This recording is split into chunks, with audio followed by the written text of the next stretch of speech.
100 million euros. Itulah jumlah yang harus Manchester United bayarkan untuk seorang Anthony. Namun banyak fans sepak bola hampir tidak tahu siapa orang ini. Apakah dia next Neymar atau hanya Ben Arfa 2.0?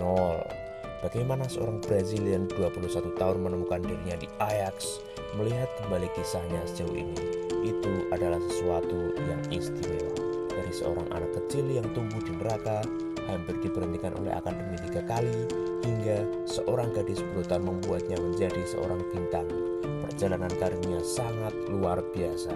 And today I will tell you about it. Enjoy!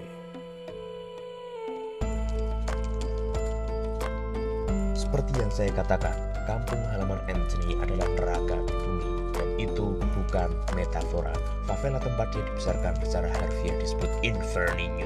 Orang tuanya bukanlah yang paling sengsara di lingkungan mereka, dan Anthony selalu dijauhkan dari jalanan. Tetapi tepat di seberang pintu depan rumahnya, dia menyaksikan perdagangan narkoba setiap hari, dan penggerebekan polisi menjadi traumatis baginya. Perlu diingat, polisi tidak benar-benar menahan tembakan mereka di tempat-tempat ini. Terlepas dari apa yang dia lihat di usia muda, dia dan saudara-saudaranya tidak pernah kehilangan fokus. Mereka duduk di atap rumah mereka sambil melihat neraka yang ada di bawah mereka, dan mereka sendiri berbicara tentang kemenangan. Dan yang saya maksud bukan kemenangan di lapangan, tetapi kemenangan dalam hidup, dan bagi mereka adalah meninggalkan tempat itu selamanya. Saat itu, meski baru berusia 5 atau 6 tahun, bibinya akan membawanya ke setiap pertandingan Sao Paulo. Selalu duduk di antara para ultras, mereka bilang dia tahu setiap lagu, bahkan sebelum dia bisa merangkai 2 kalimat bersama-sama. Sejak lahir, sepak bola berarti segalanya baginya. Dia bermimpi berada di sisi lain pagar itu, menjadi idola bagi para penggemar seperti dia untuk membuat bangga ultras lainnya. Lagi pula, pada usia itu dia sudah bergabung dengan tim futsal setelah pencari bakat menemukannya di lapangan lokal. Dan yang menarik tentang Anthony adalah bahwa dia dibesarkan dengan beberapa orang tua yang sangat ketat yang tidak akan mentolerir kebodohan apapun. Seperti yang mereka ketahui dengan sangat baik, apa yang terjadi pada anak-anak bodoh di sebuah favela membuatnya menjadi pekerja keras yang nyata dan berhasil mempertahankan bakat samba tersebut.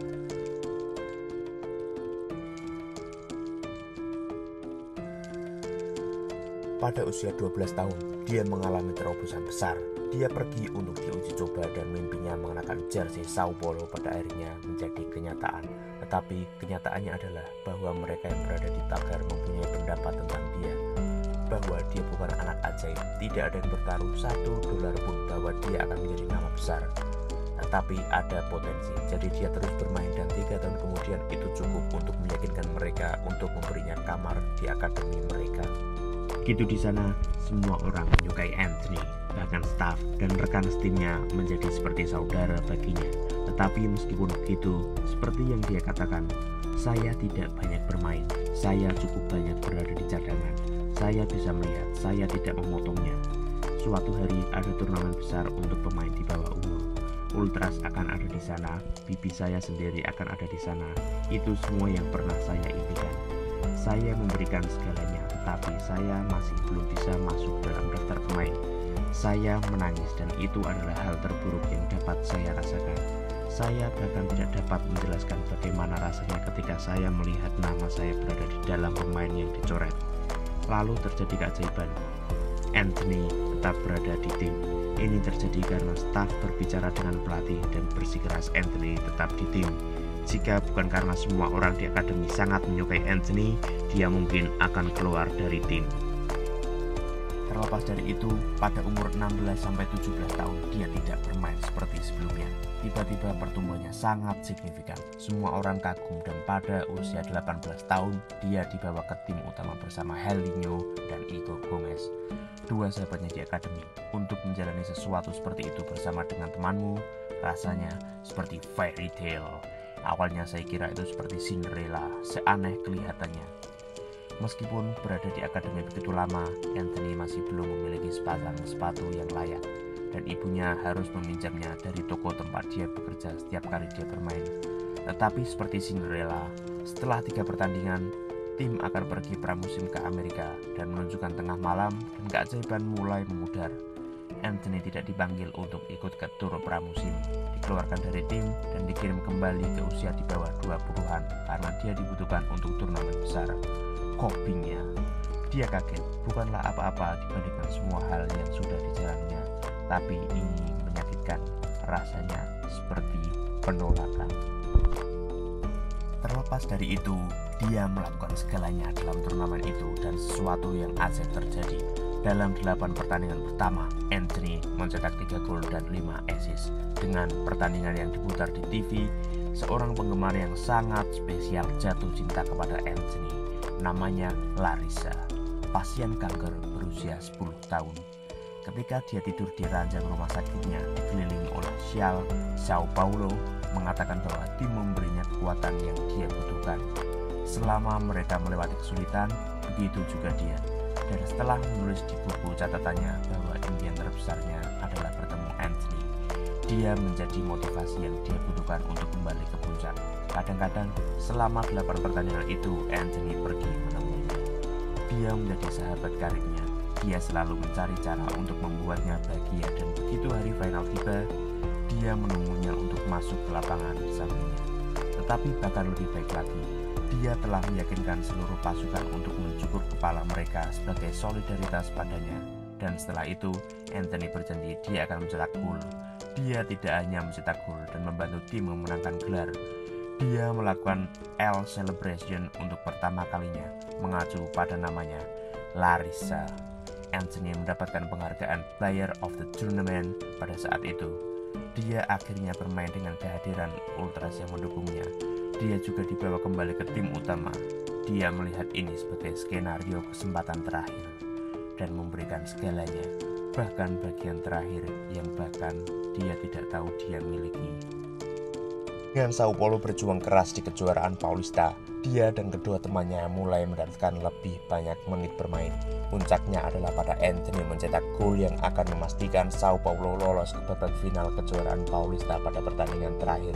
Tapi biasanya Sao Paulo akan dengan mudah lolos dan saat pertandingan berakhir, Ultras tidak senang. Mereka mencemooh para pemain kecuali Anthony dan dua temannya. Saat dia menyapa Ultras, cemoohan menjadi sorakan. Mereka adalah favorit para supporter. Melihat reaksi ini, pelatih menjadikan trio depan starter reguler di final. Dongeng hanya menjadi lebih fantastis seperti yang dikatakan Anthony. Itu hanya akan menjadi lebih baik jika kami berhasil menjadi juara. Dan begitulah ketegangan dimulai. Leg pertama, of course, berakhir 0-0. Tekanan sekarang bahkan lebih besar untuk leg kedua. Dan di awal pertandingan, Sao Paulo kebobolan. Anda bisa melihat rasa sakit di wajah Anthony, tapi tetap saja, di satu sisi itu adalah kesempatan untuk mewujudkan mimpinya, mencetak gol di pertandingan klasik melawan Corinthians. Dan seperti yang dikatakan T.E. Lawrence, pria yang bermimpi di malam hari bangun untuk menemukan bahwa itu adalah kesombongan.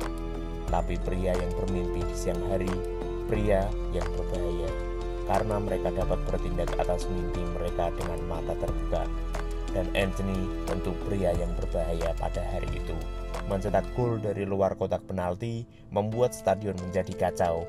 Begitu banyak emosi, ibunya hampir pingsan dan harus dibawa pergi keluar dari kerumunan. Anda dapat merasakannya. Putranya adalah seorang pahlawan, tetapi itu tidak bertahan lama. Setidaknya tidak cukup lama. Dengan Wagner Love mencetak gol di menit terakhir pertandingan untuk memberikan kemenangan pada Corinthians, Anthony benar-benar putus asa. Dia tidak bisa melepaskannya. Dia tahu tahun depan dia harus kembali dan memenangkan segalanya. Segera setelah itu, dia dipanggil untuk menjadi pemain Brasil U23, bergabung dengan mereka untuk turnamen Toulon.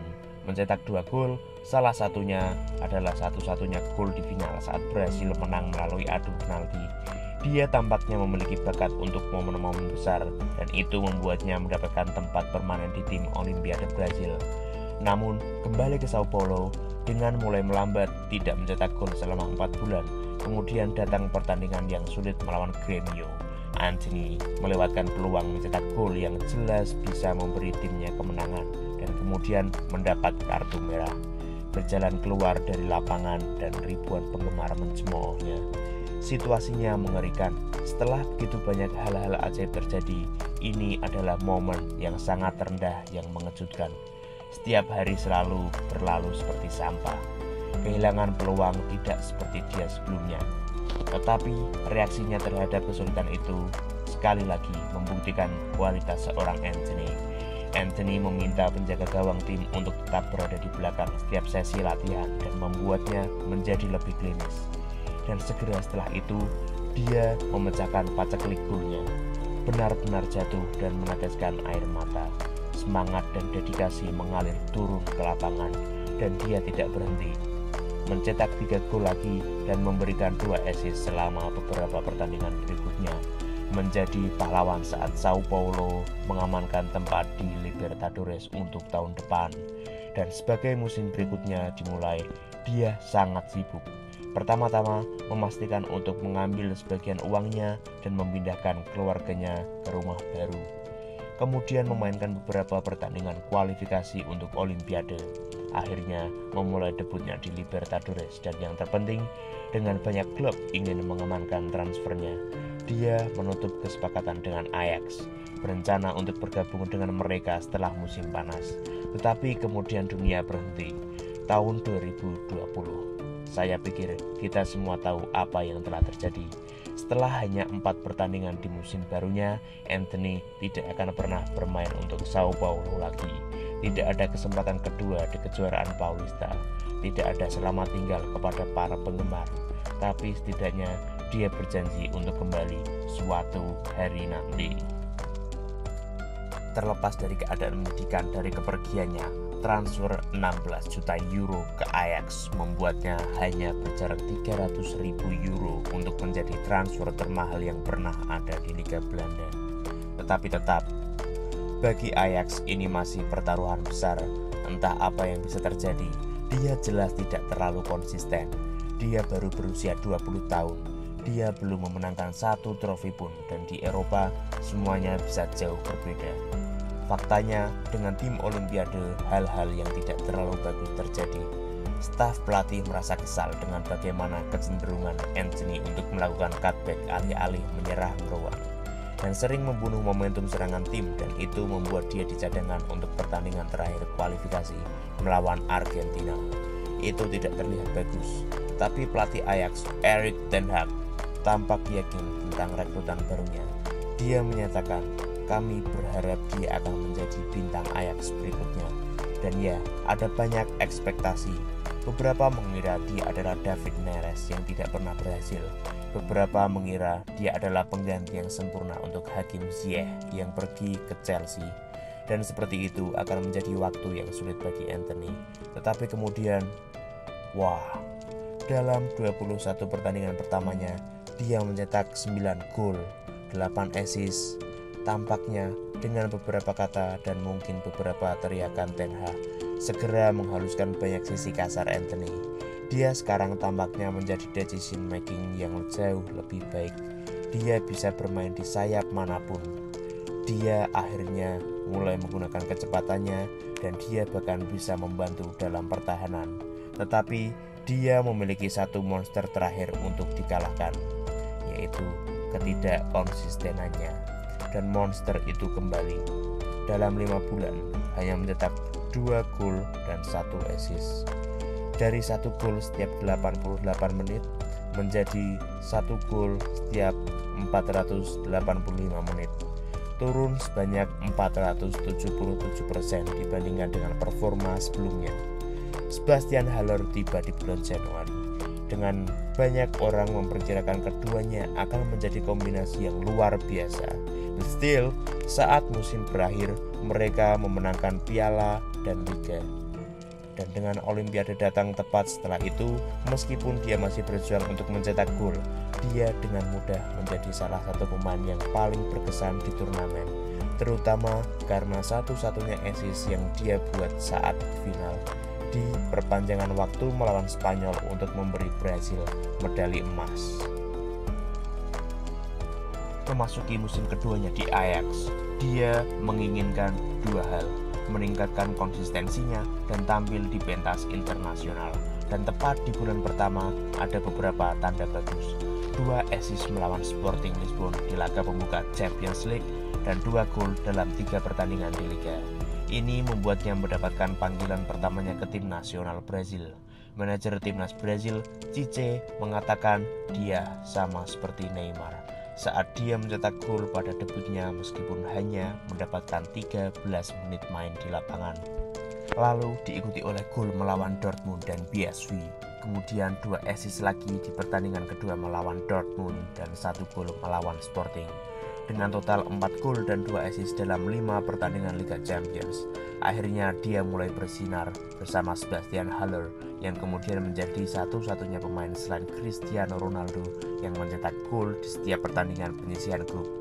Sebuah pencapaian yang luar biasa. Kembali di Liga, 8 pertandingan, 4 gol dan 5 assist, dan sepertinya dia akan menjalani musim penuh dengan performa terbaiknya. Siapa tahu bahkan mungkin menjadi pemain terbaik tahun ini. Semuanya hancur, bukan karena ketidakkonsistenannya, tetapi karena sesuatu yang lain. Ajax pertama secara mengejutkan tersingkir oleh Benfica. Kemudian pertandingan panas melawan Feyenoord yang berakhir 3-2 dengan Anthony mencetak gol kemenangan dengan 4 menit tersisa, mengamankan tempat Ajax di puncak klasemen. Tetapi dengan cukup waktu tersisa, dia berpura-pura cedera setelah duel dengan Malaysia dan dapat kartu merah, yang bahkan lebih lucu sekarang karena mereka adalah rekan satu tim. Namun di pertandingan berikutnya, pertandingan persahabatan yang tidak berarti antara Brazil dan Bolivia, Anthony jatuh cedera tanpa kontak apapun dan secara mengejutkan absen selama 4 bulan berturut-turut. Musim gemilangnya telah berakhir dan seterusnya.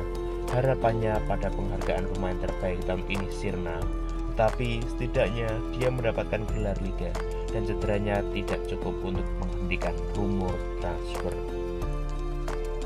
Pertama datang Barcelona, dan akhirnya dengan kepindahan Ten Hag ke Manchester United, semakin jelas bahwa itu akan menjadi tujuan yang diinginkan oleh Anthony. Tetapi itu tidak berjalan dengan mudah. Ajax tidak mau bernegosiasi dan sang pemain terpaksa mogok, tidak bermain dan tidak berlatih selama mereka tidak mau bernegosiasi dengan Manchester United. Namun bahkan saat pembicaraan dimulai dengan 2 tawaran transfer ditolak. Salah satunya bernilai 100 juta euro yang akan dengan mudah menjadikan Anthony pemain termahal di Eredivisie. Anthony menjadi semakin frustrasi, memberikan wawancara di mana dia berkata, "Pada bulan Juni, saya sudah memberitahu mereka bahwa saya ingin pindah dari klub, tetapi mereka tidak melakukannya, bahkan dengan tawaran di atas meja. Saya tidak meminta mereka untuk melepaskan saya secara gratis. Saya meminta mereka untuk menerima tawaran tertinggi yang pernah dibuat untuk pemain Eredivisie, sekeras mungkin untuk Ajax. Sang pemain dilepas dengan seharga 100 juta euro, pemain termahal ke-13 dalam sejarah sepak bola dan rekrutan termahal kedua Manchester United sepanjang masa. Ten Hag dan Anthony bersatu kembali di Premier League dengan pemain seperti Sancho, Casemiro, Varane, dan Ronaldo bersama mereka, serta wajah-wajah familiar seperti Malaysia dan Lisandro Martinez. Ini masih merupakan pertaruhan besar. Dia bisa menjadi the next Neymar atau hanya Ben Arfa 2.0, tetapi pertunjukan hebat sedang berlangsung.